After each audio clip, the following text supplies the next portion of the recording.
काफिर जितनी नेकियां कर रहे हैं बस दुनिया में उनको इसका अजर मिल अल्लाह देना चाहेगा तो दे देगा, दुनिया में शोहरत इज्जत दौलत की सूरत में, आखिरत में कुछ भी नहीं है।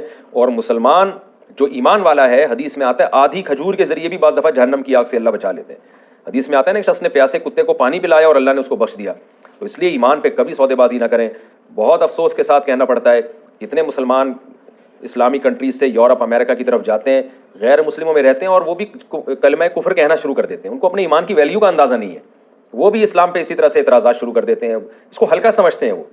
तो ये हल्का नहीं है, अल्लाह की नज़र में ये बहुत बड़ा मामला है। इससे आपकी सारी नेकियों की वैल्यू ज़ीरो हो जाएगी आपकी। तो ईमान की कदर करें। मैं बार बार ये बात कहता हूँ कि ये जो दुआ कुरान में आती है ना, रब्बना ला तुज़िग़ क़ुलूबना बअद इज़ हदैतना व हब लना मिन लदुनका रहमा इन्नका अंतल वहाब, ये दुआ उलमा कहते हैं बार बार मांगनी चाहिए। अल्लाह जब तूने हमें एक दफ़ा ईमान की तौफीक दे दी तो अब हमें ईमान से हरगिज़ हमारे दिलों को फेरना नहीं, तू मौत हमारी ईमान पर ही हो, खात्मा हमारा ईमान पर हो।